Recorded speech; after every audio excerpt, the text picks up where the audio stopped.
Right, this is an overview of my R2-D2 head or dome making machine. It seemed to me tricky to find a proper shaped dome, especially one that was exactly as per the movie. And if you notice, it's slightly egg-shaped head as well. You can get plenty of hemispherical ones, but nothing that's slightly egg-shaped, and without paying a silly amount of money, of course, or a lot of money.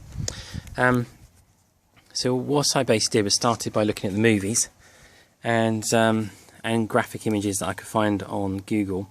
And as you can see there's quite a good one of a schematic of R2-D2. So I take the dome there, and in order to make this cutting blade over here, piece of wood, or the shaping blade, I need to scale it up, of course, to the exact size. And the way I did that was basically take half his head shape there and made an image that was exactly half that shape.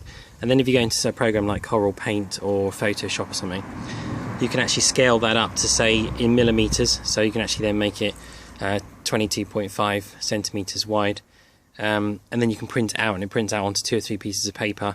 Once you've then done that, you can then join the pieces of paper together, lay them on a piece of plywood, as I've done here, and then cut round them, and that gives you the scraper or the blade shape in order to make the perfect dome, which exactly matches the one in the movie. So what I've started with here is a Brassa, I think it's called, IKEA lamp, of course, which was hemispherical to start with. They're exactly, or just slightly actually, over 450 millimeters in diameter, so they're pretty spot on for an R2-D2 dome.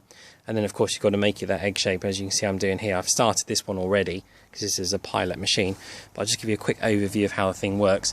It's basically just a turntable out of a piece of plywood cut with a router, and underneath here, I don't even see it very well actually, the perfect motors for these are off of a windscreen wiper, because they've already got the mounting brackets. You can literally put them up there. They're also geared down nicely as well. 12-volt battery, and a cheap eBay PWM or motor controller. It's about 5 or 10 amp or something, I can't remember. And that's basically it. And then obviously we turn the knob to get it going. There we go. You see it turns quite, it's obviously variable speed. And then the beauty of this machine is you can literally just come along, and you can just, I'll try and do this one-handed of course, you can just daub the goo on there. I'm going to slow it down a bit actually because it's probably been a bit silly, but there we go.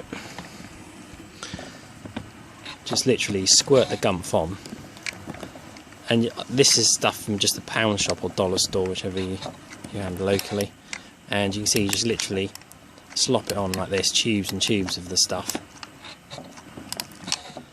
and it's like a big cake really, and eventually it will just fill in all the gaps and you'll get a lovely smooth dome exactly to the profile you want.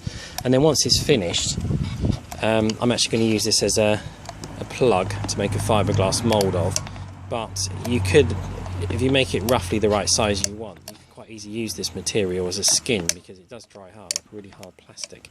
Especially if you get the cheap ones, they're not actually that adhesive, which is good for this, but they do dry rock hard, so they're not very flexible either, which is really good for the dome. So you can actually make quite a nice plastic dome just using this cheapo stuff. Yeah, it's called Hard as Nails, this one, and I got it from a pound shop. It takes about 3 tubes, I think, of just this. It's actually quite satisfying to watch actually. There you go.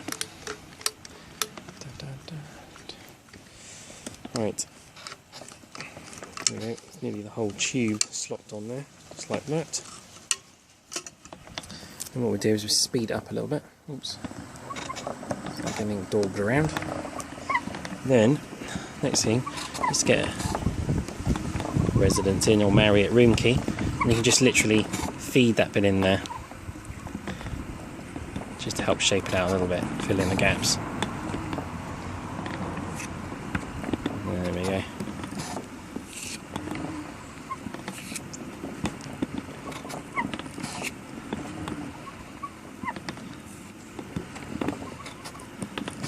And you can't really go wrong, to be honest, because you just, if you make any mistakes, the guide round the corner there, this bit, will sort it out.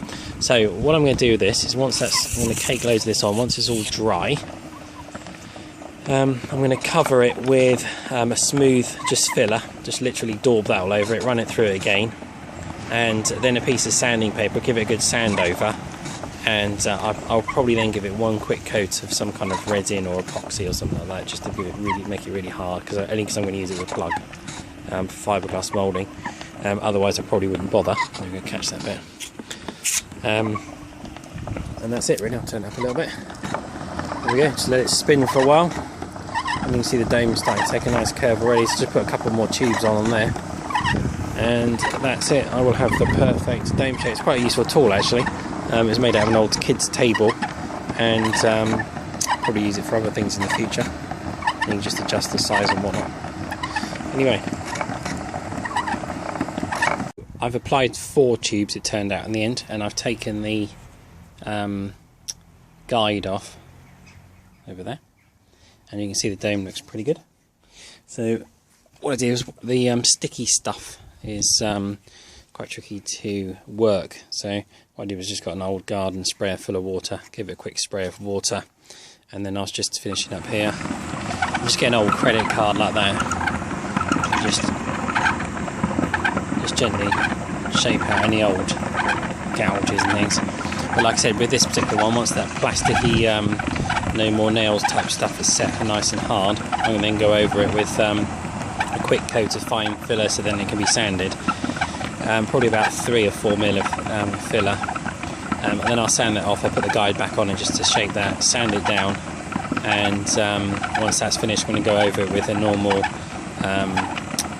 like a wood-based primer, some sort of thick acrylic primer that sets really hard, and then I'll give it a good polish up, maybe a coat of epoxy, I'm not sure, just to finish it off, and to get a mirror finish on it that I'm going to use as a plug. But you could actually make an actual dome this way quite easily, because the no more nails or grip fill, whatever you want to call it, that kind of stuff does set at about, I don't know, maybe 15 mil thick, which is easily strong enough then to make a dome, and it actually drills through quite nicely as well. So there you go.